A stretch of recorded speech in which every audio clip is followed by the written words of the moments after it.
Hey, Rachel. Oh no.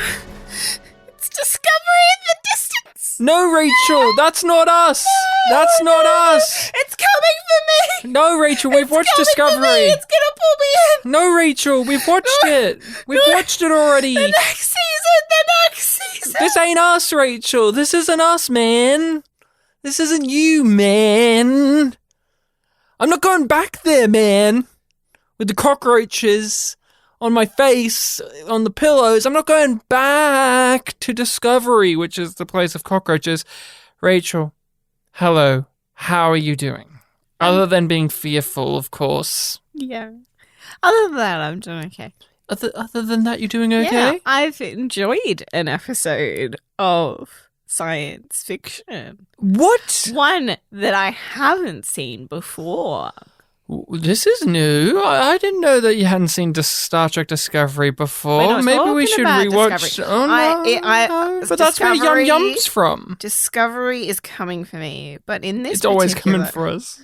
In this particular episode, we are watching an episode of Space Above and Beyond. Ooh, spooky, scary. I'm really scared. Space Above and Beyond, the 1990s television series, cancelled after its first season, so it only got the one. And we are here to talk about an episode, and if you have not seen this episode, we recommend that you give this one a watch. We are looking at The Enemy. And just Enemy, isn't it? I can't remember if it was The Enemy or Enemy. But please join us. It's The Enemy. It's just The Enemy, not just Enemy.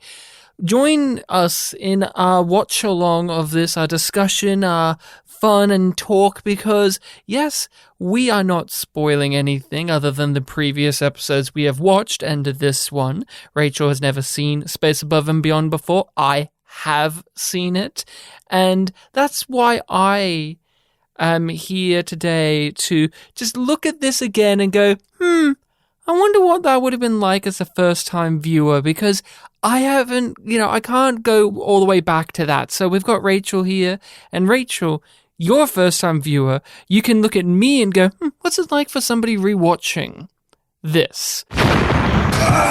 Don't miss Space Above and Beyond. A brand new episode, Sunday at 7, 6 Central on Fox.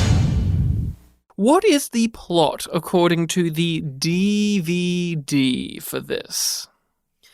The members of the 58th turn on each other after they land on the planet Tartarus and encounter a Chig mind-altering weapon that wreaks havoc on the area of the brain that controls fear.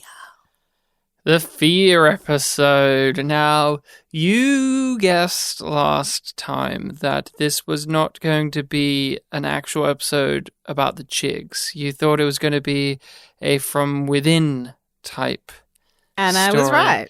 And you were very much right. I did not remember this from just the title. I assumed that this was going to be an episode where we got some background info, maybe some more flashbacks, just further colouring in of our characters and their histories. We did get that. Yeah, kind of. Not in the way, but not in that way. Because everybody's It's very minor. Fear reveals something about them. Well, of course, but that wasn't what I was proposing as an episode. Yes. And so it meets it on the most surface level, but you wouldn't give me full marks for it.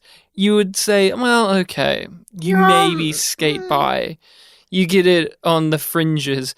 The Enemy is one that I do not remember that fondly. It is one that doesn't stick in my brain even now. We just watched it, and there are certain elements of it that I'm a bit hazy on, and it's because we have had a series or a couple of good episodes thus far, and this comes across as a major setback to me.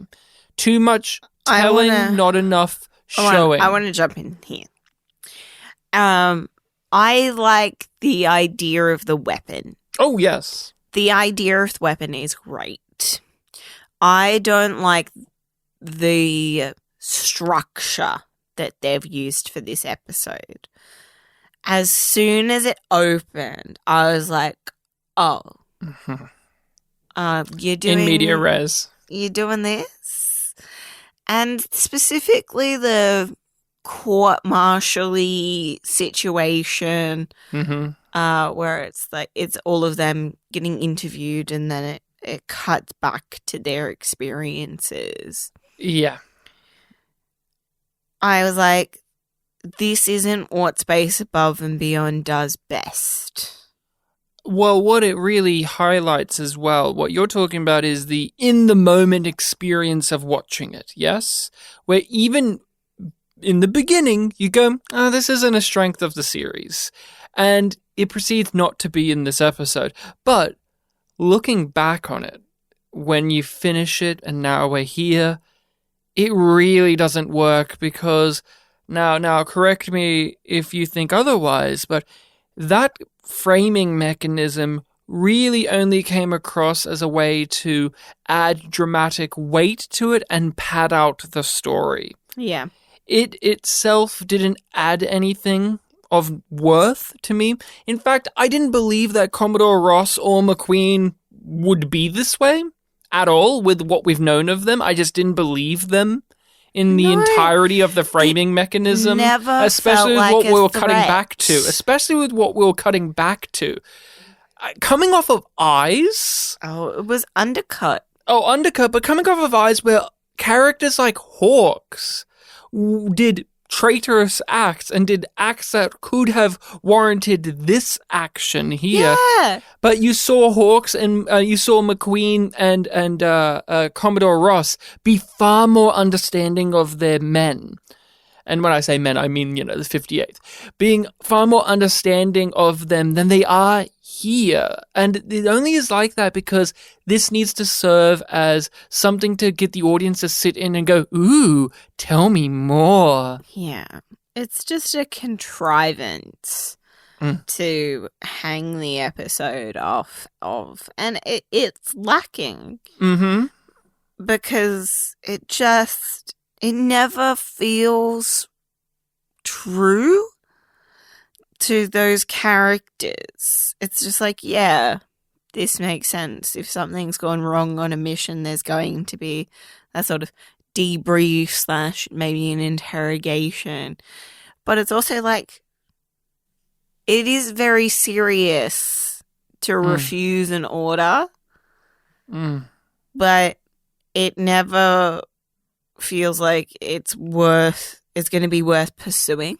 Right. Because it's like they're dangling that threat, but it never feels threatening of it actually going to a court-martial, because it's very clear that something happened that impacted Vanessa's ability to follow those orders. Yeah, what you while you were talking, it made me dawn on something that makes the enemy as a piece of writing within the context of the series that we've watched thus far fall apart when it could have been actually very interesting with using this framing mechanism. A part of the framing mechanism is that, ooh, tell me more thing.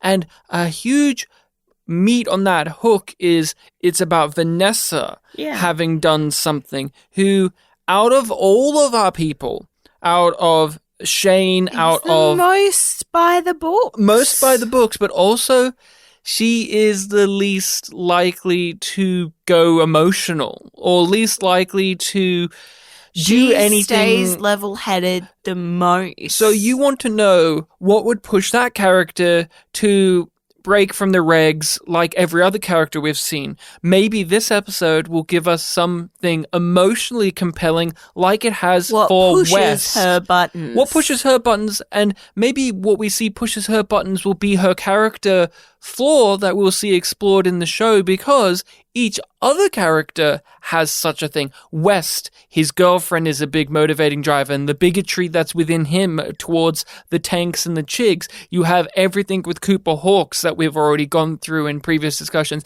Shane had a whole episode about why she is the way she is, and they even touch upon it here. McQueen as well, we've already talked about him. Commodore Ross doesn't really apply to this because he isn't one of the main characters. He doesn't get to be a person.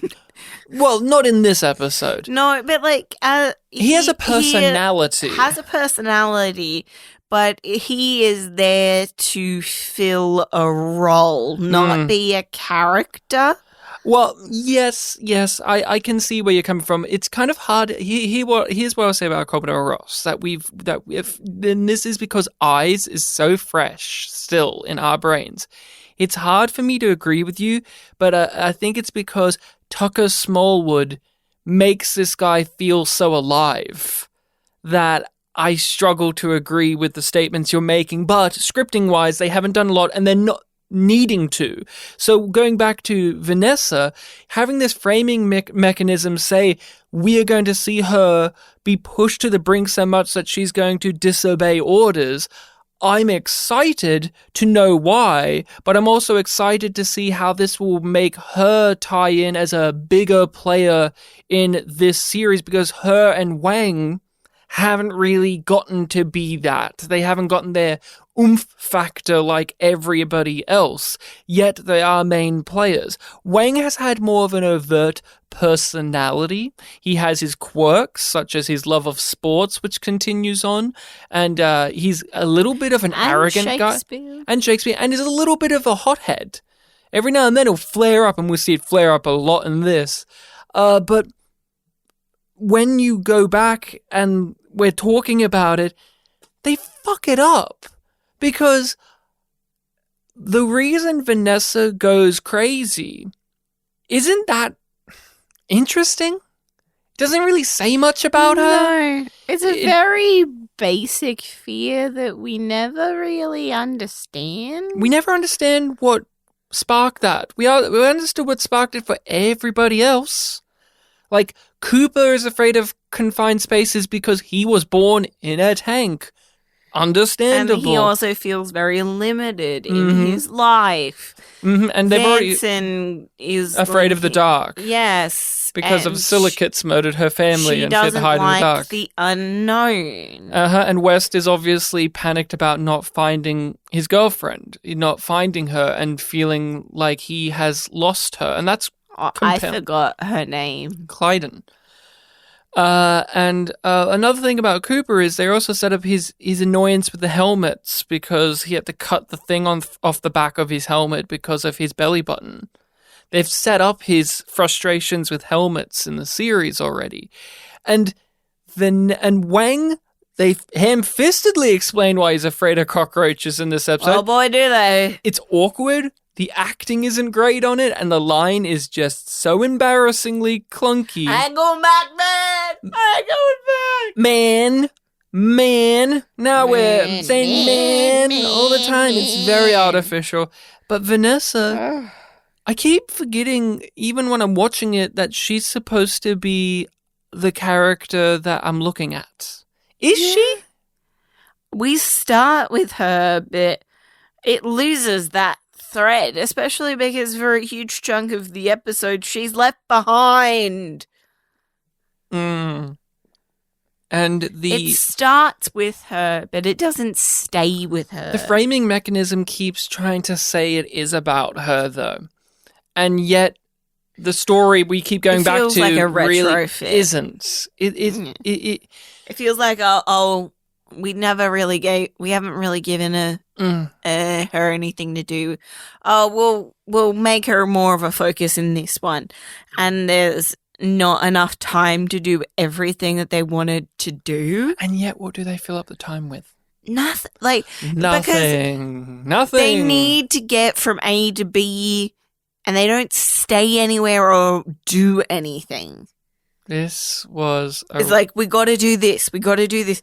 Like, there's a lot of no's. no, we can't do that. No, we have to do this. It's like nothing gets to breathe.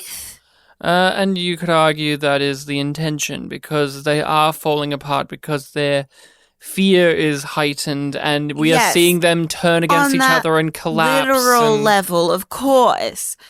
But I'm talking on the figurative level of the themes that it's trying to explore, because of the way that they organize things.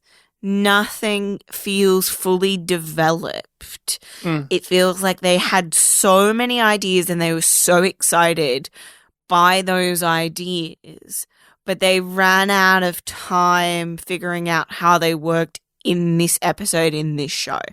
I get what you're saying. This reminds me of Discovery a lot, in the ways of they have these ideas. They sound like great ideas.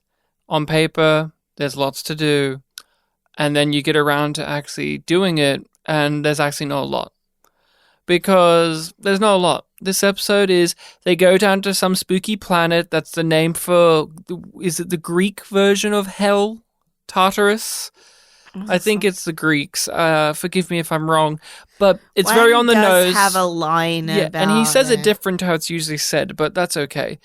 It's very on the nose. They go down to Spooky Planet to save some people because they're at war, and everybody who survives is shot down in front of them because there's one mad guy. You could say he's the farthest man from home.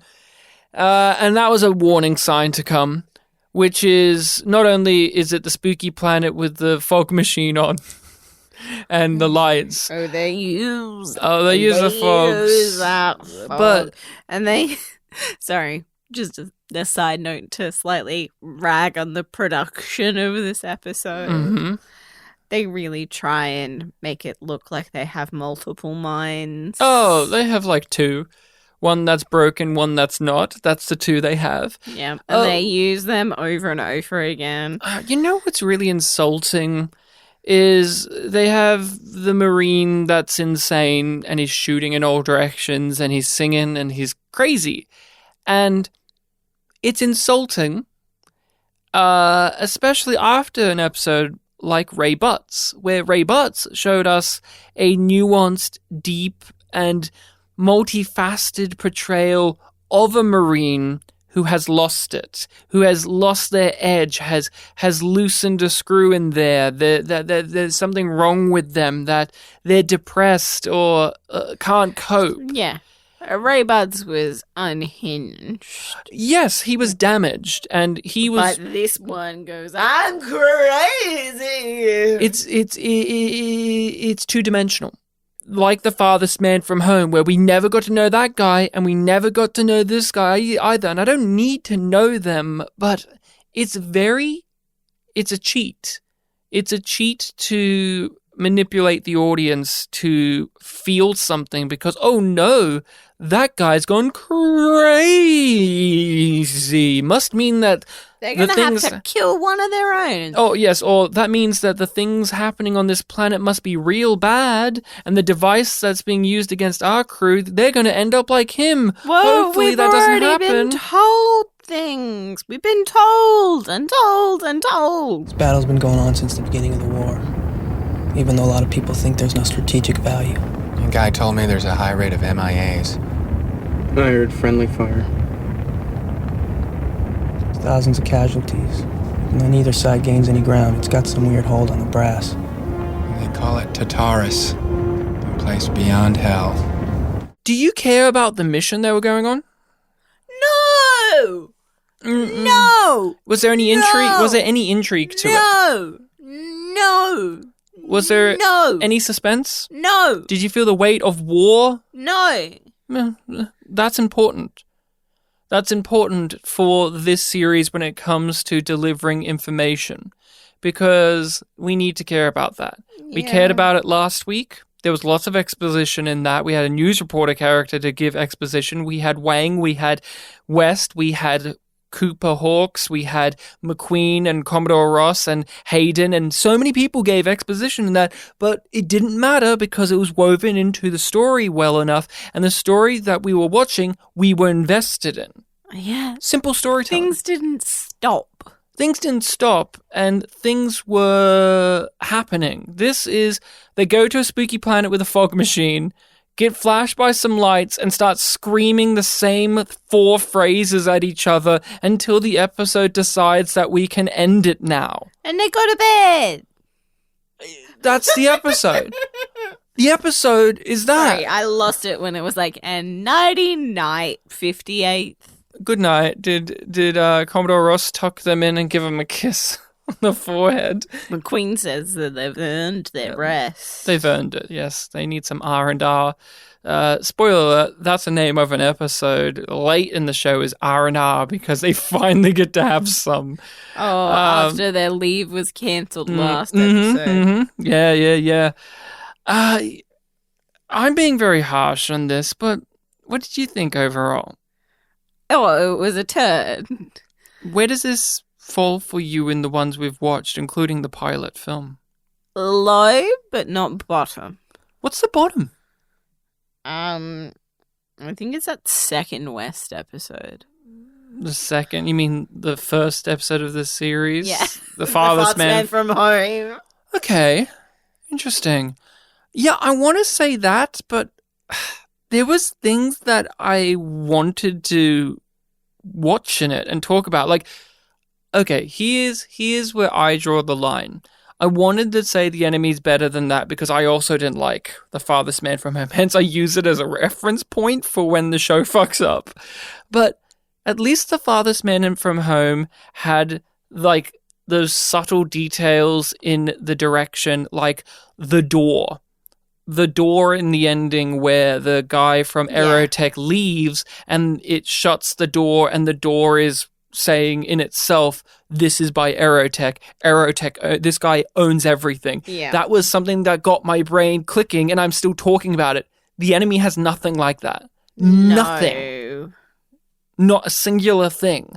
That may be like slim pickings for The Farthest Man from Home, but it was something substantive, and it was something that I saw in an early episode that I said, if they did more of this, it would be great. And they did. Here, I can't point to a singular thing that I would go, if they did more of this, this would be a good thing. It's all, if they stopped doing this, it would be a better thing. Yeah. True. True. Why doesn't this work? Because you say it and I say it. I don't mind the idea of this weapon. It sounds like an interesting, dangerous But it's thing. the way that it's executed. I don't like the framing mechanism. It nerfs it for me. It really does. And then all of our characters are being pretty two-dimensional and flat. And some of the actors do okay with that, and a lot of them don't. So everything just falls on its face, and you're like, you wasted this, which makes you annoyed at the episode as well as being bored and frustrated. Is there a specific moment or sequence that stands out to you as a failure? Oh, well, the cockroaches, I ain't going back there, man. Okay, do you want to expand upon that?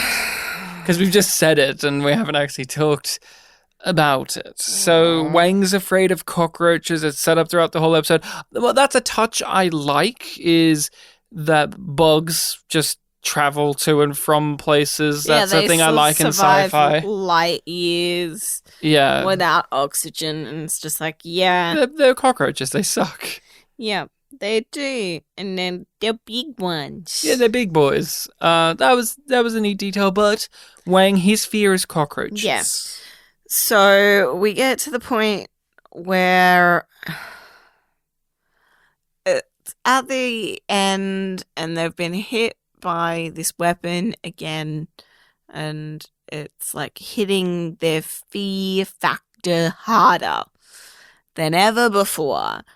And Wang is like, I'm not going near that thing. I'm like not doing this thing because There's cockroaches. there's cockroaches. And he's not Hawks- doing it because Vanessa refuses to do it because there's blood on the floor and she refuses to cross it. Yeah. And just quickly, West, he was level-headed in this episode. Like, yeah, he had his weak moments, but he wasn't annoying to watch. He was like the only one who wasn't annoying. Yeah. Yeah, he wandered off once or twice, but that was like once or twice. Yeah, and at the very end to make sure, like, you Yeah, know, so you had it. These two were the, you know, main characters. Also, so you could reinforce what his fear is for the audience who Yeah. may not have watched previous episodes. Yes. But Wang's there, and he's like, I ain't fucking doing it. I ain't fucking doing it. And Hawks is like, what's the fucking problem? It's just bugs. Get over it. Mm-hmm. And Wang has this hissy fit. It's embarrassing. It's really embarrassing. Explaining how, like, he grew up poor and in cockroach-infested spaces, and he doesn't want to go back to what we understand to be poverty. Yeah. So, since he associates that with cockroaches, Mm-hmm. he doesn't want to go anywhere near the cockroaches. And that isn't a bad thing as a character backstory. And it gives you an understanding that the world is still shitty. There's still poverty. There's still people like our heroes. This ain't a utopia, people. Mm-hmm. And that there are people out there who grew up with these things in life that were not easy for them. And so Not everybody has a McMansion in the hills like Nathan West. There you go. And yes, that's actually a great point. And so he just says it, though. There's no build up to it. Like, we know that he's afraid of cockroaches, but it is so arrogantly put in there, aggressively put in there. And it's not just because the character and the actor is emotional when they say it. It is the constant repetition of lines of dialogue. Like, they really want to keep reinforcing the word man in there, and this ain't us. This isn't us. This isn't you, man. And that speech he gives about the cockroaches, you want to feel for him, but you don't. You are annoyed by him. You just go, okay, that's... Shut the fuck up. Yeah, and that's with Vanessa and the blood. That's with Shane and her All fear of of the them. dark. Except for West. West is the only one where I actually felt for him. No, I'm like, shut the fuck up. Just, no, like, really, for West? I thought he was good in this. Like, yeah, for the most part, he's good. Yeah. For the most part, he's Even good. when he wanders off, he wasn't annoying about it. Like, that conversation he had with that he almost image of the gets guy. left behind. And I'm at the very- if only. At the very end.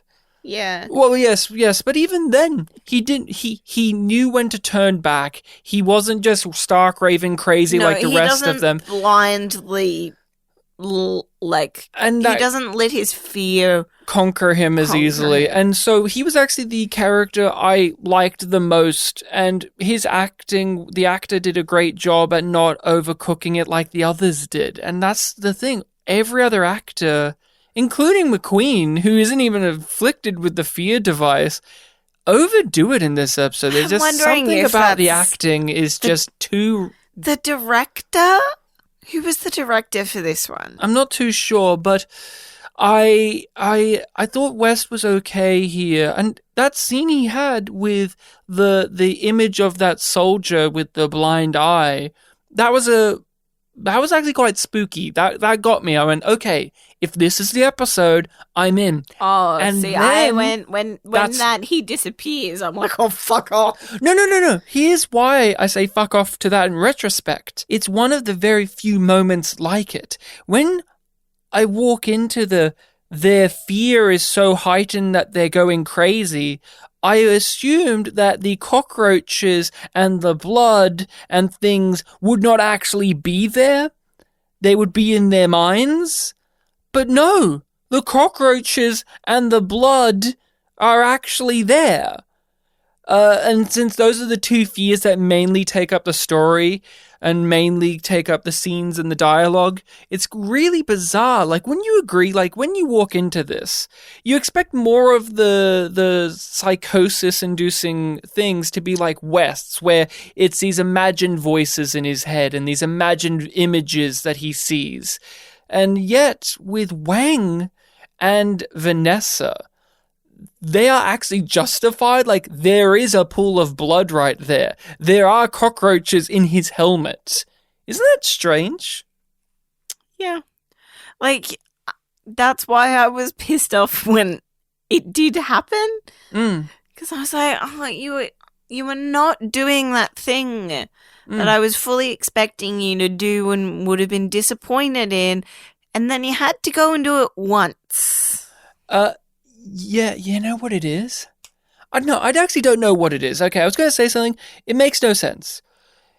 West's fear realistically couldn't physically be there like their fears can be. Like, you can have a cockroach there. You can have a pool of blood be there. Physically, like literally in the world, you could have them. But you could not have Clyden be there on this planet. It would make no sense for her to be there. And if you did, you'd have to open up a whole can of worms. Same goes with Shane's fear of the dark. So the planet is dark and spooky. And they have torches. And the torches, they don't do enough with the torches, so you don't really care about her fear all that much, even though we're mostly invested in her fear because we've had a whole episode dedicated to it.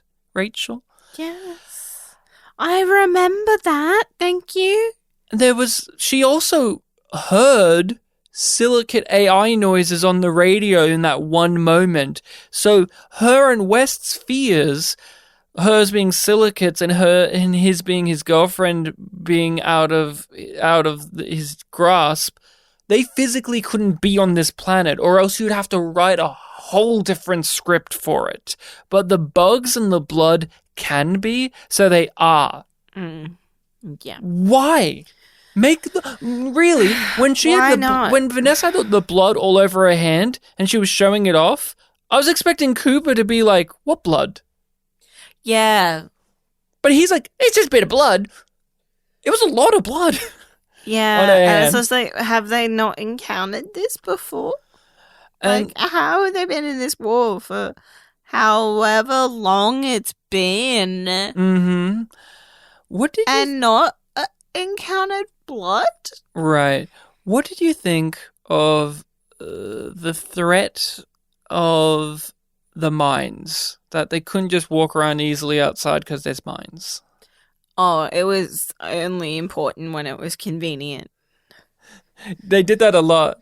Where it's like, make sure to track where you're walking, but then there were times that they were sprinting around not looking. Yeah, they just go through the minefield. Until it's convenient to the script. What a mess of an episode. Is there anything else in particular you want to touch upon? Because there's something I want to touch upon, but I want to leave it towards the wrapping up of this because it may influence a lot of what we have to talk about. Okay. No, I want to bring up the director. Yes. So I just looked it up, and this is the only episode of Space Above and Beyond that they direct. They direct. It is one. What's his name? Michael Cattleman with a K. But we've seen a couple of things that he's directed. So he's a director-producer. Okay. So he's directed 70 things and produced about 20. Mm-hmm. So he did direct one episode of Quantum Leap. Cool. The one where he's the little boy and has to put up with a bratty older sister and the mum goes missing. Yeah, I think that's right. Yeah, which is also one where it's like, it's a bit weird, but okay. He directed quite a few episodes of Gilmore Girls. Well, you should be happy then. Did you feel the Gilmore Girls influence in this episode? I was starting to wonder if he was like a bit more of a sitcom-y Interesting. Yeah, this episode's humorless. Yes. But like just the flat way that everything's shot and the like it feels like a lot of the direction was give me more fear.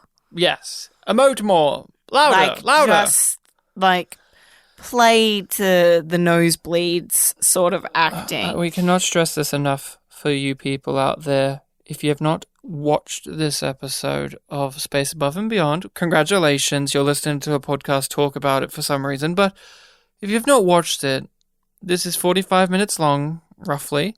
And I would say about 35 of it, let's be generous, 30 minutes of it is the character screaming.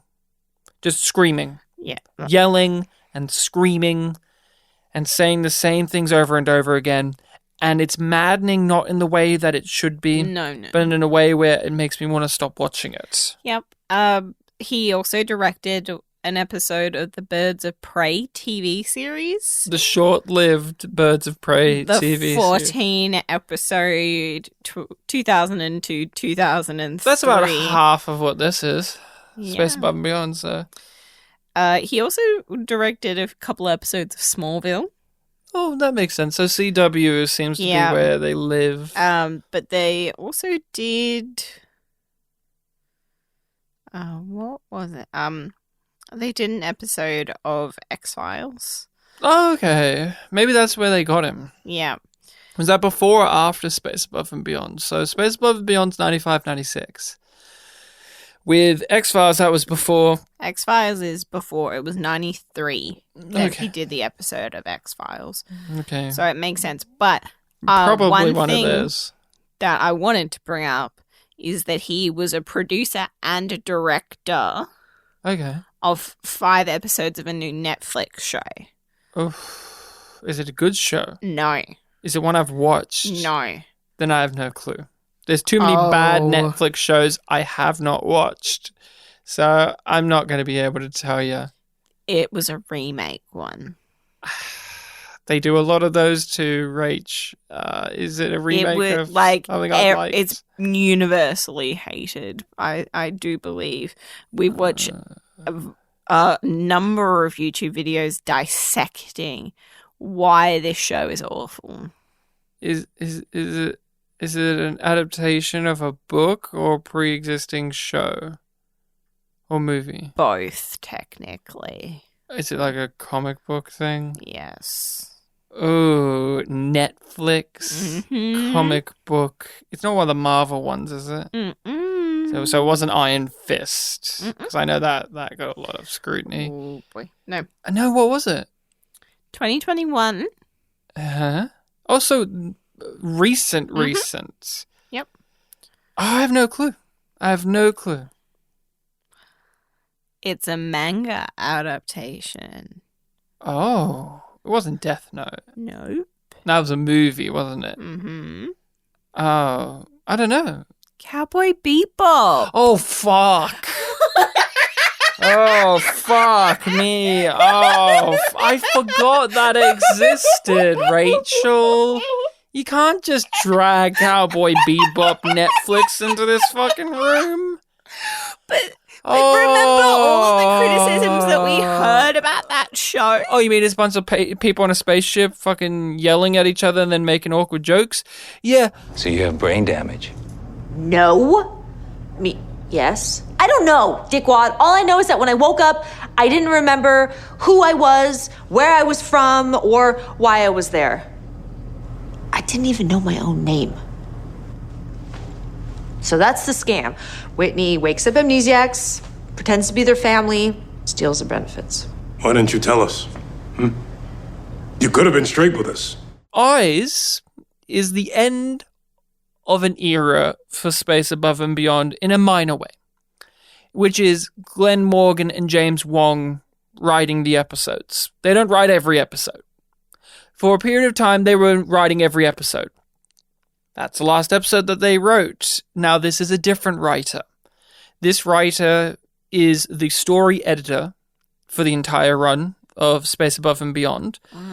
And that actually adds up because when we did the first season of Babylon 5, Larry DiTillio's episodes were very unique as well because he was the story editor of that series.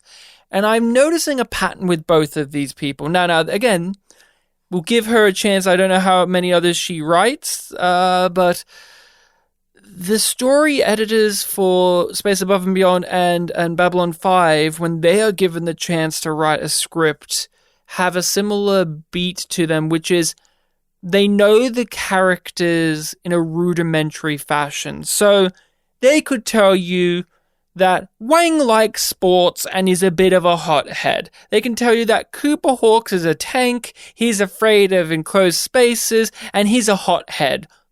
West, he's our lead who's lovelorn and misses his girlfriend. Hence, weirdly, he has the most normal characterization to him rather than his unusual characterization we've seen in previous episodes. Like, in previous episodes, the writers of James Wong and Glenn Morgan have taken that plucky protagonist character from those old World War II serials and movies and twisted him into something a little different. Here, that isn't really there.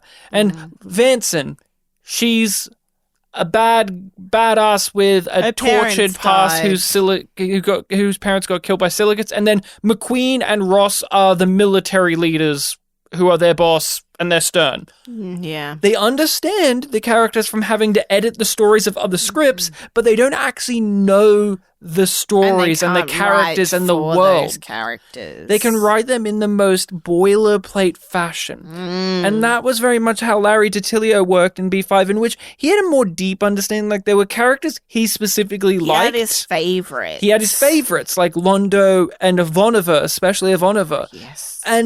But he didn't really know who Sinclair was. And he didn't really know how to write Garibaldi. And he didn't really know how to write Franklin or so on and so forth. Or Jakar. And yet, they're the people who are editing the stories. And in Larry DiTillio's case, he was a well-known writer in his own ways. And editing is different than writing. So that is what is making this make sense, is this is one of the first episodes where we're not having a character story. We're not having an episode where, like, this is about Cooper. This one's about Shane. This one's about West. This one is about all of them in a confined space, and let's see how they go off of each other. But it's in the hands of a person who only knows them at the pitch level of their characters. When you're pitching it to the network, here's our ensemble. Here's what they look like. This is written by somebody who knows them at that degree and not the ones that have been filled in those previous ones we've watched, with a director who's only just stepped in and will never come back again as well. The visual storytelling... He will go on to direct the film Primeval. Thank you. Which has a glorious 4.8 on IMDb. But does this help give some context to what we just watched? Yes. It makes a lot of sense.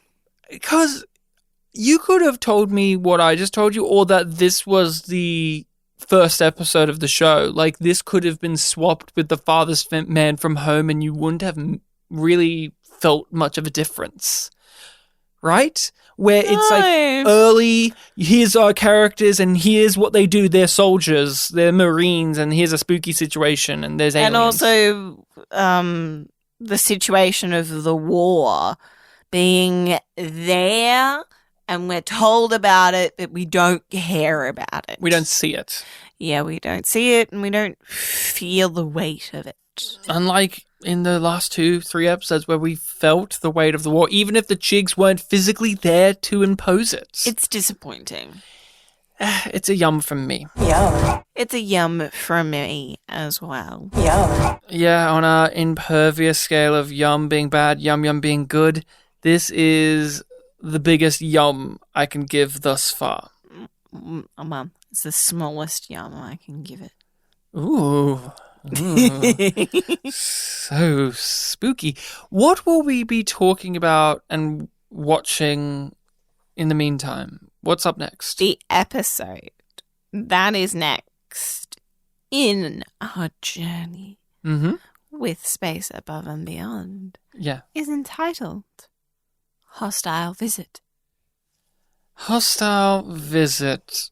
Again, the title isn't making me remember. It could be a few episodes that are leaping in my brain because the title is one where I can think of a few instances where it's like, oh, that episode could be called that. Oh no, episode could be called that. What do you think? My first theory that comes to mind is that the Chigs board the Saratoga somehow. That's an interesting one. I like that. That's the first one, but I think it's another thing that it might be is a higher up coming in and threatening again. Okay, like internal somebody investigations above again. Commodore Ross. Oh, coming in. An admiral. Yeah. Would they have admirals? I guess they're the Marines. Well, like maybe they're like threat to McQueen's place. Okay. In them again. I feel like it's going to be a more indirect enemy sort of one. Again? Yeah, like I feel like it's going to be more human based. All right. Side of things because this one was Chig adjacent. And I feel like they're going to lean into that again. Okay. But maybe I'm wrong and maybe it's going to be an all-out battle episode. I was going to ask you, how are you feeling about the Chigs and how they've been implemented in the show? We were front-loaded with Chig action in the pilot, and then after that, we've had them lightly peppered in. I just don't care about them. Really? I'm not scared of them. Okay. I'm like, yeah, they're here. If the characters encounter them, it just feels like they'll end up with maybe a head wound for about 5 minutes. I mean, every time they've encountered the Chigs, they do kill people. Yes, but there's no nobody like pussy that we know and care about. What are you talking about? Other than Pags. What the fuck are you talking about? We lost Pags? Yes. And not only did we lose Pags, I know we lost Pags, and that's the greatest tragedy of them all. But, yes. But we also lost our existing crew. No. Yeah, well, Pags was the existing crew in the first time, and then, No, I'm talking about since this got picked up. Since it got picked up properly, well, you're right. We haven't lost one of our main characters, but it is... Okay, here's what I think is rather interesting, and this is me coming at it from just looking at it in the context of the episodes we've watched. I like what we've done with the Chigs because the show is telling us this isn't about us fighting aliens. No. It's about what happens when we are... To us. And what humanity looks like, what we Americans or you Australians or you British or whoever it is look like in war times and how we dehumanize whoever the enemy is, the silicates, whether it is them, or whether it is the Chigs, or whether it is the tanks. Yeah. And that is the default we go to, and let's look at that and criticize that. And they've been good at that because you don't need the Chigs to physically show up every episode in their armor to beat their chest and shoot people and be... I think I have enjoyed it, but also maybe because I'm a bigger fan than you of the alienness of the Chigs, like how they fly in space is different and their armor is weird and like they have the weird family photo thing and the oozy green stuff comes out of them when you give them water. I'm far more attached to that kind of eerie, bizarre, strange, extraterrestrial sci-fi stuff than you are. Yes, very true, very true. You want more them to be something that's scarier for you to care? Well, I'm just like, look at those little freaks. Those little freaky guys. Yeah, I'm like, they're serving a purpose. Mm-hmm. And that is also sort of their purpose is just to be there and to be an enemy. And we get every episode except for this one. I guess this one too. We get some more lore. Just some more minor lore. We get another drop. The lamest lore was given in this one, though, which was... I can't believe this was lore, which is they know what fear is. Hence, they know how to use it against us. It's like, oh, you think... Oh, my God. Oh, my God. You think... Oh, my God. A sentient being. You think they... has fear. No, not only that. They know what it is and they know how to manipulate it. This is the instance where you figure that out? Not every other episode, huh, guys? Like the pilot You where... have stated that they're afraid of their own dead. They haven't seen that. Other people have told them that. But yes, you're right. That's a great the example. show has stated. Yes, the show has that stated. Shigs are afraid of dead But you see, the story editor didn't read that part. I don't know. You're right, though. Falls apart when you pick at it like that. When you think about it for a second, it's not that good. We've fallen so far from eyes. So that is all we've got. Make sure to tune in for our next discussion and give the episode Hostile, what was it, Visits? Yes, I do believe. A watch in the meantime, wherever you can find Space Above and Beyond. We'd love it if you gave the series a watch with us because we'd love to hear your opinions on it. Not enough people are talking about Space Above and Beyond. Every time I look online for people talking about Space Above and Beyond, it's really only our friends over at Continuum Drag who have covered it, and every other person I feel that covers it are either doing it from an interviewing the creators perspective and mainly through the lens of X-Files, which is fair enough, or Millennium, or it is talking about Space Above and Beyond in a retrospective, like all in one go, like, hey, isn't this a show that existed and it was really cool, by people who mainly haven't rewatched it recently, which I find very frustrating. You want those episode by episode breakdowns. I don't get why people aren't talking about this enough. Which is why you've made us do it. Yeah, not enough. Even though I haven't watched it before. And it's not even that. Like, there's a dedicated fan base to Space Above and Beyond, but it's small and relatively quiet. And I think we need to start shaking the cage again and getting people to discuss this, especially in the landscape where we are, where there's so many interesting sci-fi shows that you can look at now and look back in time and see that Space Above and Beyond was pushing some of these things back in the 90s when nobody else was, that are now being pushed. Do you know there's a really convenient place to have some of those discussions where people can have them with us? You? And me. And me. You and me. You and me? You and me. Yeah. Both of us. Because if you join our Patreon, you get access to a little private Discord that's our little corner of the internet. Our little corner. Where we get to talk nerdy things. Yep. And discuss my suffering. Your suffering. And with other yumlings. This is a Patreon series to begin with, and we will release this on the main feed. So if you're listening to this on our main feed, we've already covered Space Above and Beyond. So if you want to jump ahead in the queue and listen to all of the discussions we will have on this series. Buttload of other content. So, YumYumPodcast on Patreon. All of that is in the description, as well as where you can follow us on social medias, our email address if you want to contact us directly, and all of the places you can follow us if you're looking for a specific podcast hosting service that you can subscribe to us on, including YouTube. We also upload videos of stuff on YouTube, and that is it. If you haven't rated and reviewed us on whatever podcast hosting site you do use, how dare you? How dare you? Pags didn't die for you not to rate us. Pags was a hero, and you know who else was a hero? Monk. Do you remember Monk? Do you remember him? He wanted to let his wife know stuff, and then he died. You remember him? He was a big guy, and Cooper looked at him, and then, well, that was the end of him. You know R.I.P. what? Monk, R.I.P. Pags, R.I.P. Swerko. I think that was the Bigot's name from Eyes.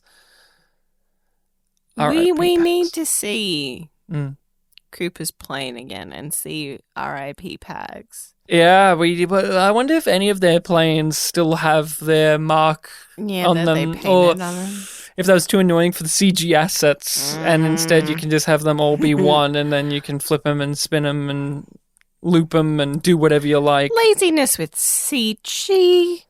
Hey, they use CG in this episode, but laziness with CG and corner cutting due to excessive workloads and tight deadlines? no. That's something that's never existed and does not continue. No. It existed when Fox was owned. Now Fox is owned by Disney. I'm sure Disney doesn't do such things to its people and its TV makes show. happy workplaces. That's it. That's it. Happy workplaces. Happy Pags. Here's to Pags.